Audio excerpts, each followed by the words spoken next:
Gad ay anak ni Gilead at anak ni Machir, na anak ni Manases, na anak ni Jose. Lumapit ang mga babaeng ito kay Moises sa paring si Eleazar at ang mga pinuno ng Israel sa harap ng toldang tipanan.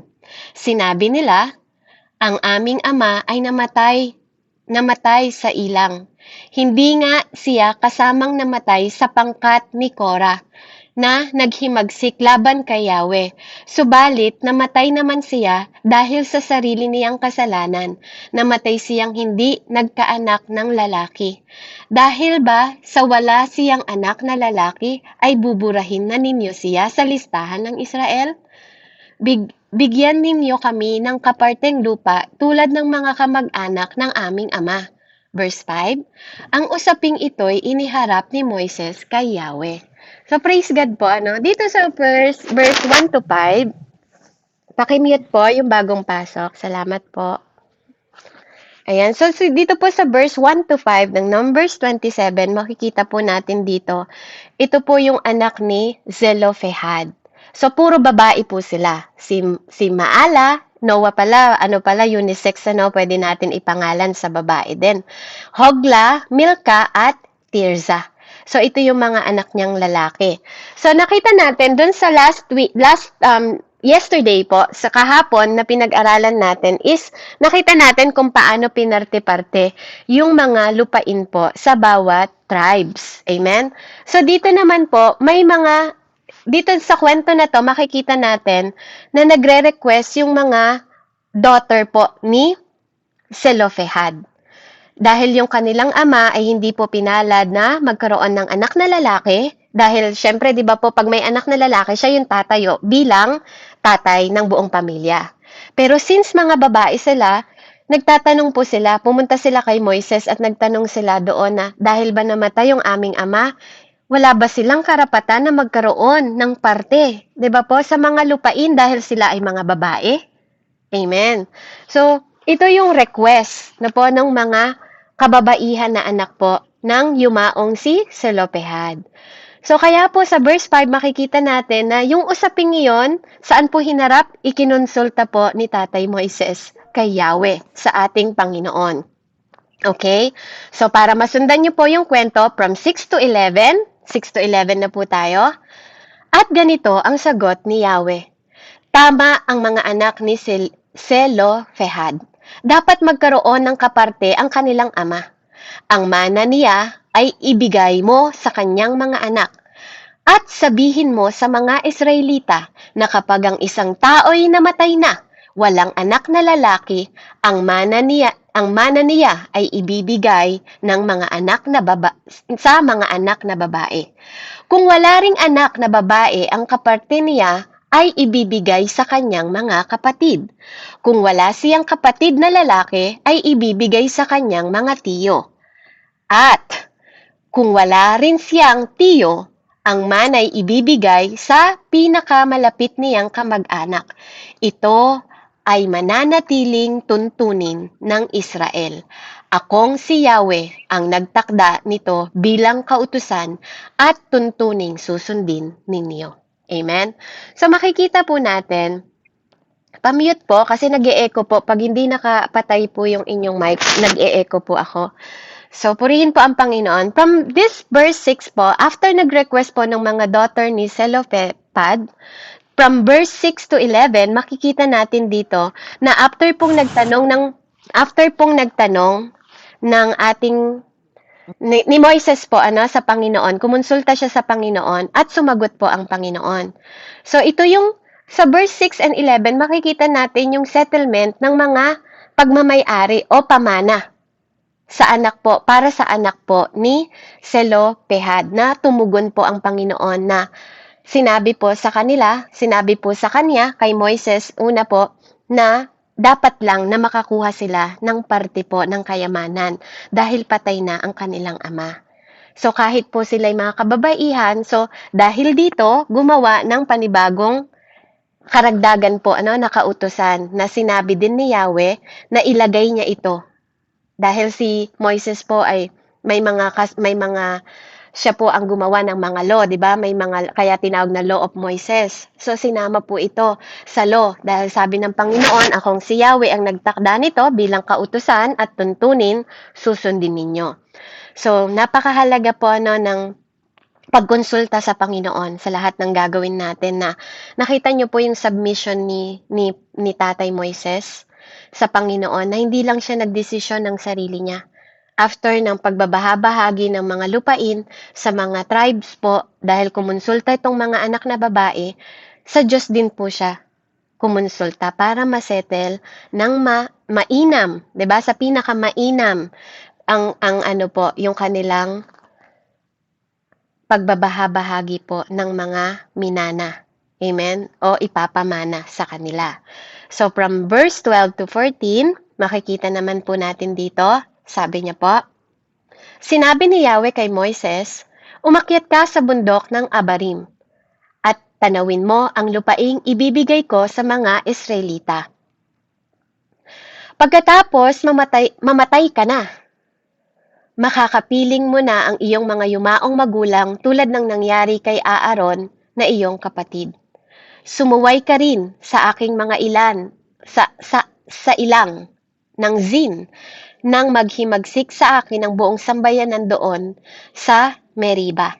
Hindi mo pinakita sa mga Israelita doon na may bukal na ako ay banal. Ito ang bukal doon sa Meriba sa Kades sa nasa ilang ng Zin. Amen. So natatandaan niyo po I believe na ano niyo po naabutan ninyo itong part na to na imbes na mag-speak lang siya dun sa rock, 'di ba? Hinampas niya po dahil nagalit siya. So dahil punong-puno pa siya din ng emotion dahil nung panahon na yun namatay yung kaniyang kapatid na si Miriam. Amen. So dito po napakahalaga na pinaalala sa kanya ng Panginoon na, 'di ba sinabi ko hindi ka makakarating sa promised land? So, babawin ko na 'yung buhay mo. Tanawin mo na. Parang hinahabilinan siya talaga dito ng Panginoon. Tanawin mo na 'yung promised land kung saan ko idadala 'yung mga Israelita. At pagkatapos mamatay ka na. Amen. So dito po, hindi ginusto ni Tatay Moises na mamatay siya. Ang Lord po ang nagdesisyon na mamatay siya. At lahat tayo, ganun din po. Ang Diyos ang nagbigay, ang Diyos din po ang babawi. At minsan, nagiging mabilis ang ating buhay because of our disobedient sa Panginoon. Dahil hindi daw niya naipakita yung kanyang kabanalan. Napakahalaga po bilang isang mananampalataya mga kapatid na nakikita po sa buhay natin ang kabanalan ng Diyos. At yung pagmamahal ng Panginoon na ibinigay niya sa atin. Kasi dahil doon, 'di ba, nagalit. Bakit po? Nagalit ang Panginoon kasi hindi niya sinunod yung instruction. Napakahalaga po ng instruction ng Panginoon na binibigay po sa iyo at sa akin ng ating Panginoon. Lalo na po pag ito ay kumakatawan or ikaw ay leader na maraming nakatingin sa iyo bilang representative ng Panginoon. Nagre-represent ka, amen, bilang lingkod ng Diyos. Kaya dapat makita din sa ugali mo, makita sa kilos mo, makita sa pagsasalita mo. Amen? Yung right walk, yung right talk, 'di ba po? And right doing sa atin na mga mananampalataya. Hindi lang po narinig natin, tapos binabaliwala natin yung sinabi ng Panginoon. Amen? Kaya napakahalaga po na mapakita yung pagmamahal kasi hindi nakita eh. Kumbaga, hinampas niya yung bato na yon, 'di ba? Na sinabi ng Panginoon, ang instruction sa kanya, speak to the rock. Amen? So, syempre, ikaw ba, pag gusto mo bang bigyan ng inumin, ayan, uminom na kayo. 'Di ba? Dahil nagagalit ka na binibigay. Yung Diyos naman ang nagkaloob, yung Diyos naman ang nagbigay. 'Di ba po? Kaya, doon sa action po ni Tatay Moises na yon, hindi niya na ipakita yung kabanalan. At ganun din tayo ngayon, mga kapatid. Bilang lingkod ng Panginoon, napakalaga na makita sa atin yung nature ng God, especially yung love ng Panginoon. Lalo na sa mga tao na hindi ka mahal-mahal, sa mga tao na makukulit, sa mga tao na hindi pa nakakaunawa ng salita ng Diyos, sa mga tao na matanong, 'di ba? Sa mga tao na minsan yung mga tao na akala nila alam na nila lahat. Amen? Yung mga prideful na tao, maging patient tayo sa mga tao na yan. Kasi yung patient ni Tatay Moises nawala. Bilang ambassador ng Panginoon, representative po tayo ng Panginoon sa mundong ito. Representative ka sa gawaing ito ng Panginoon. Kaya napakahalaga po na sinasaalang-alang natin yung instruction ng Diyos sa buhay natin upang hindi tayo madala sa kapahamakan. Dahil minsan, hindi naman po talaga demonyo ang nagdadala sa atin sa kapahamakan. Minsan sa katigasan na rin po ng ulo natin at hindi pakikinig ng tamang instruction ng Diyos. Yung mga tao na to, hindi naman po demon ang nagpatigas ng puso nila eh. Diyos din po. Yung pagiging stiff-neck nila, yung pagiging matigas nila sa Panginoon, amen? Yun yung nagpatagal ng mga paglalakbay nila. Kaya ganun din tayo, no? Huwag nating isisi ng isisi lahat sa demonyo yung nangyayari sa buhay natin. Sometimes it is us. Tayo yon, yung buhay natin. Yung pagiging stubborn natin, yung pagiging prideful natin, yung pagiging disobedient natin sa Panginoon, na even naririnig natin yung mga instruction niya. That if you love me, you keep my commandment. Pero kahit naririnig natin yung mga commandment ng Panginoon, andun pa rin tayo natahasan, 'di ba? Na ginagawa yung mga hindi naka-align sa sinasabi ng Diyos sa atin. Even we have the instruction, even we have the word of God, 'di ba? Minsan nananadya na tayo sa Diyos. Kaya napakahalaga po na tayo ay representative ng Diyos sa mundong ito at sa mga mata ng mga tao sa paligid natin at lalo na po sa mga leaders na pinagkatiwalaan po ng Panginoon. Maraming nakatinging mata sa atin. Maraming nakatingin sa iyo. Pero alam niyo po, isa din na paalala sa atin na pag nakikita natin yung mga kahinaan ng mga leaders natin, na po wag din naman tayong maging sobrang judgmental sa kanila. Dahil lahat po tayo may kahinaan. Walang taong walang kahinaan. Lahat po tayo may kahinaan. Pero sabi nga, weaknesses is not wickedness. Wag nating gawing yung kahinaan natin, wag nating gamitin sa kasamaan. That is not wickedness. Weaknesses is not wickedness. It's different thing. Two different word in two different things. Ang wickedness po paggawa ng kasamaan. Ang kahinaan po ay regalo ng Diyos sa atin para sa panahon na mahina tayo, perfect ang kapangyarihan ng Diyos. Dahil sa Kanya tayo humihingi. Amen? Ng gabay at patnubay. Katulad ng ginawa po ni Tatay Moises, tumawag siya sa Panginoon, sa Diyos siya nagtatanong. Amen. Sa panahon na naguguluhan siya, even sa panahon na dinadirect siya ng Diyos, na sige, pumunta ka doon sa promised land na yon, doon ko kayo sandali lang Lord, kung hindi ko makakasama yung presensya mo, wag na lang. 'Di ba? Hindi ka lang humihingi ng direction, hindi ka lang humihingi ng leading, dapat humihingi ka din ng guidance. Amen. Yung presensya ng Diyos, napakahalaga po. Amen. So, dako po tayo So sa 12 and 14, makikita natin doon that God tells Moises of his coming death na pinaghanda siya ng Panginoon at pinatanaw sa kanya yung promised land. Amen? So 15 and 17 po, hallelujah, sinabi ni Moises, hinihiling ko, Yahweh, Diyos na bukal ng buhay, na pumili kayo ng isang taong mangunguna sa Israel upang sa iyong sambayanan ay hindi matulad na tupang walang pastol.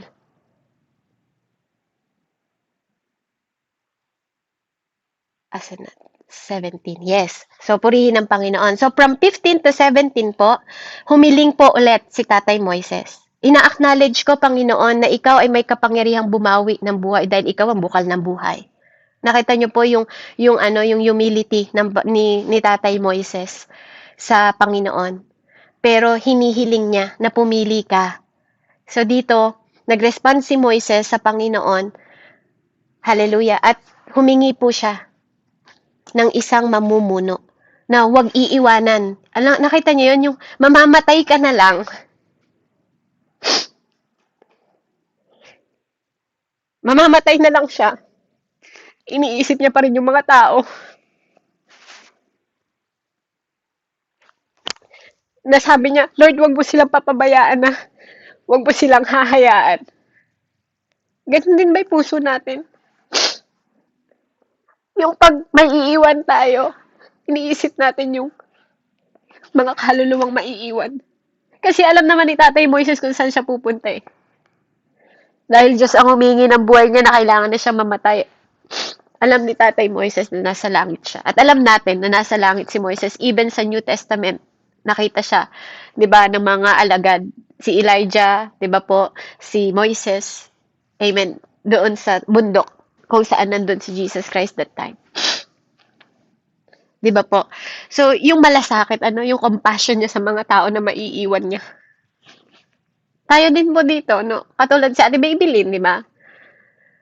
Nagtiwala siya sa akin kasi may malasakit siya sa bawat isa sa atin. Sinong maiiwan sa gawain nito? Sino magmamalasakit? Kasi bago lang po ako dito. Kaya pinagpapasalamat ko po sa Panginoon yung pagtitiwala na yun, na ipagkatiwala yung katulad na ganitong mensahe po.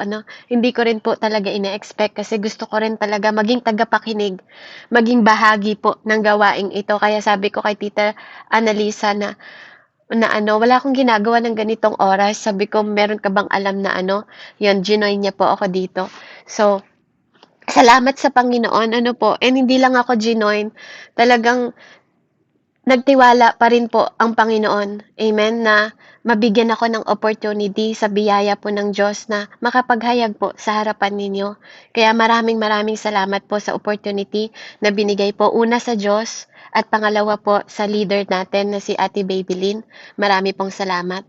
And yon, katulad niya na naghahanap siya, humihiling siya sa Diyos na maiiwan sa gawaing ito habang siya ay may inaasikaso din na gawain ng Panginoon.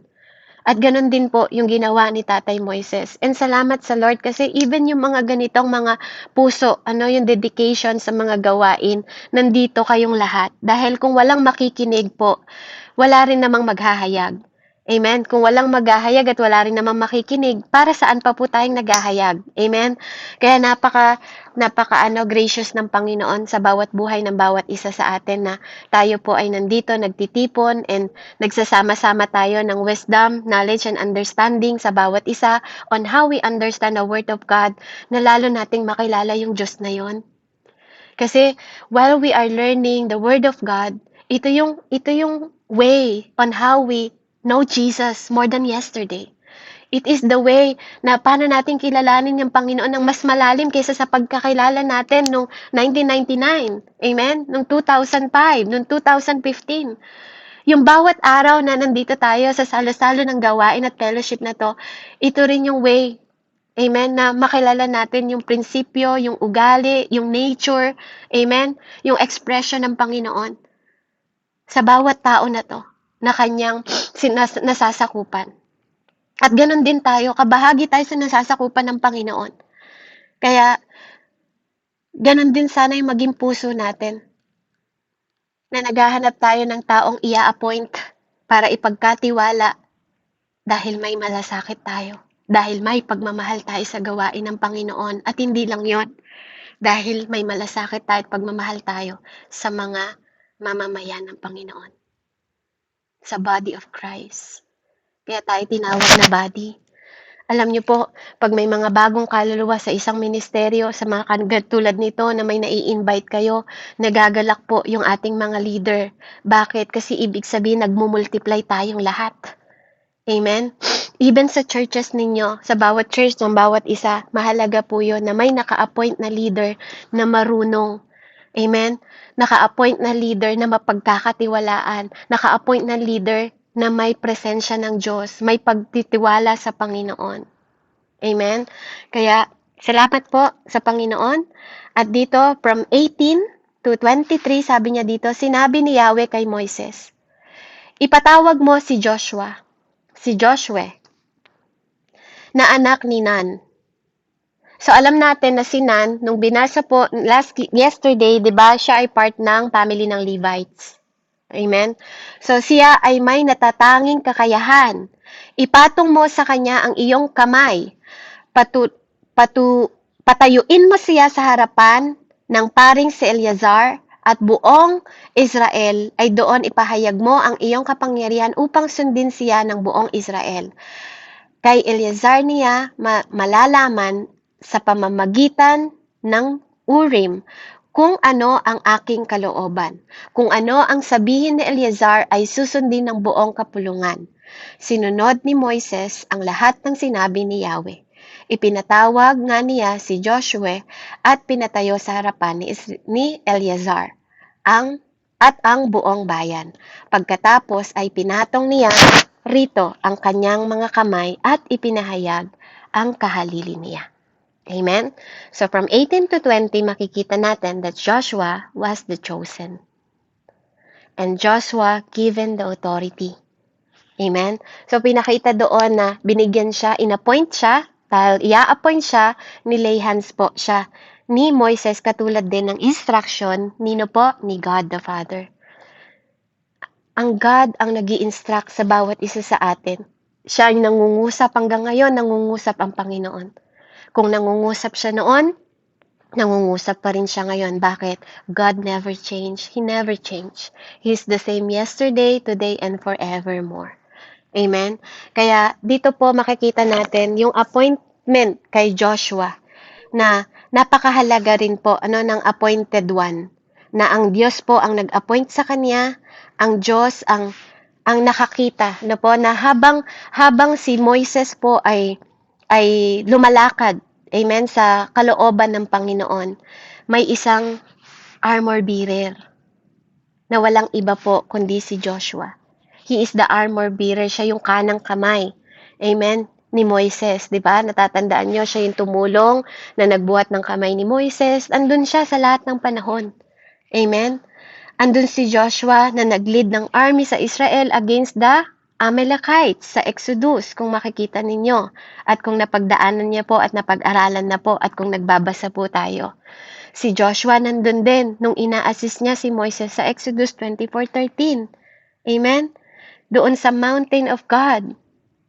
Ina-assist siya ni Joshua. Nung nagpupunta siya sa mountain of God, andoon lagi si Joshua.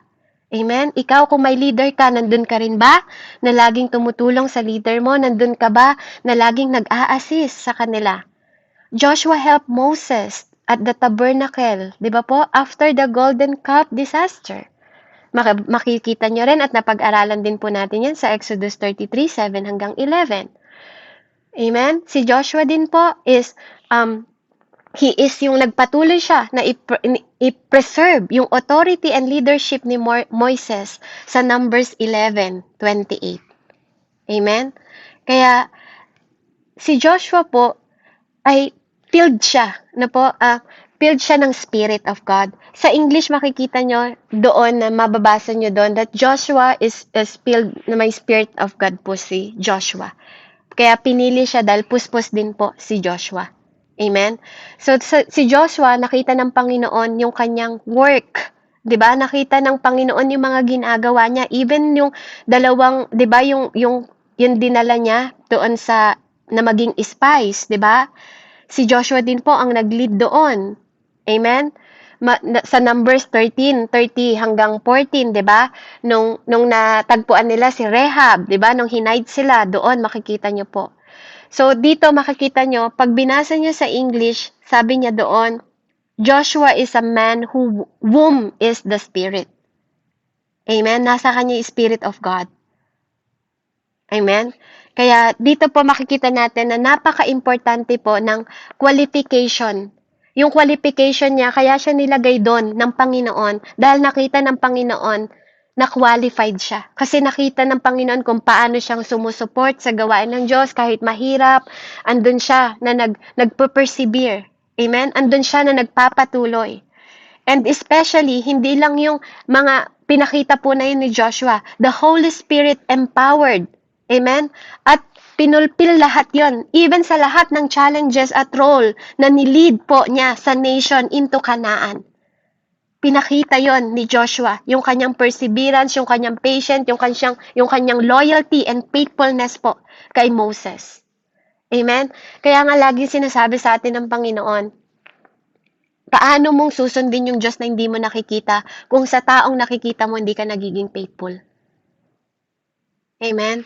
Kaya napakahalaga po na hindi lang yon. Even tayo, mga babae, sa mga asawa natin, mga asawang lalaki sa asawang babae, amen? Tayo sa mga leader natin, tayo sa mga pastor natin, tayo sa mga mentor natin, tayo sa mga kapwa natin mananampalataya, Amen? Napakahalaga po na makita sa atin yung ganong klase ng pagsuserve na katulad ng ginawa ni Joshua. Never pong nagkamali si Joshua. Never siyang dahil siya ay lead at ini-empower po siya ng Holy Spirit. Amen? Kaya napakahalaga po na we are, napupuspos tayo ng banal na spirito. At kaya dahil doon, binigyan siya ng authority. Ipinagkaloob sa kanya yung authority na mag-lead sa mga tao para makarating po sa promised land. Kaya doon po binigay sa kanya yung leadership, yung responsibility, amen, para po sa next period ng transitional na gagawin nila o yung paglalakbay na gagawin nila.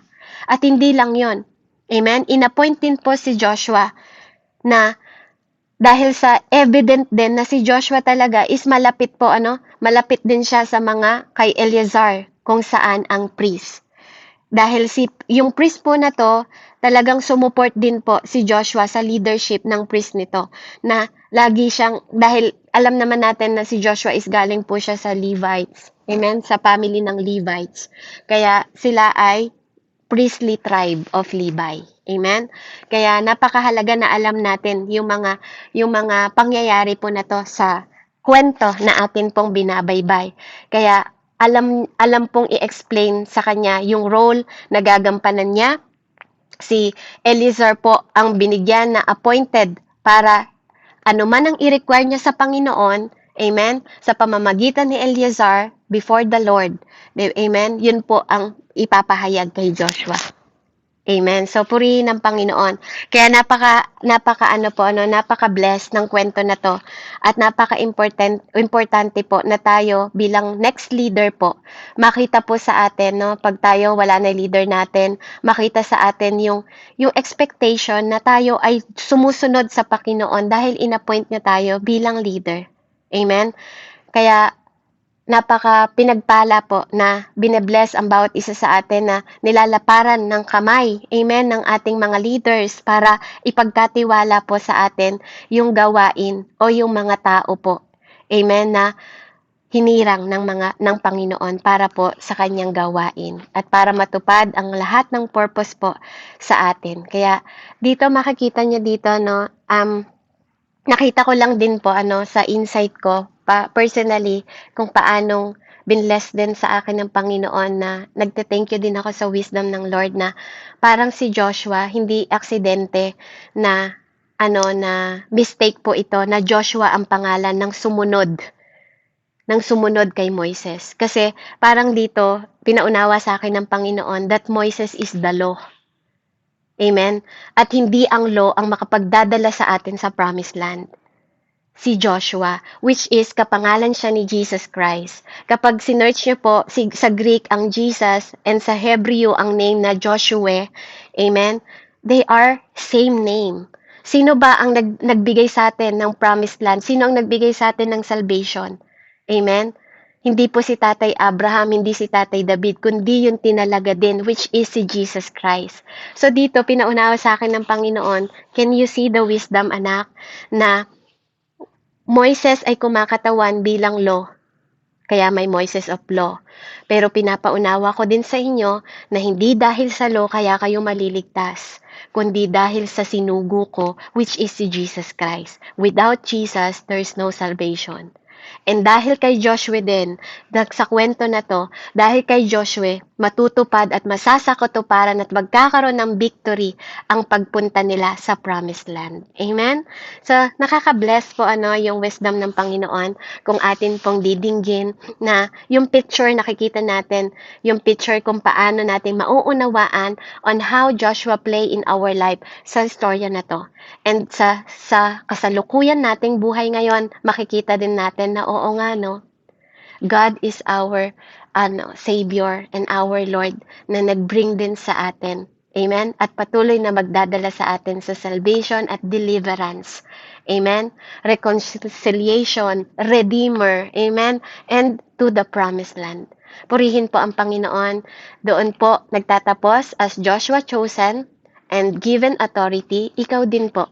Pinapaalala sa'yo ng Panginoon, hindi ikaw ang pumili sa sarili mo. ang Diyos ang pumili sa'yo at ang Diyos din ang nag-appoint sa'yo sa lahat ng bagay, and the Holy Spirit will empower you para magtagumpay po tayo sa mundong ito.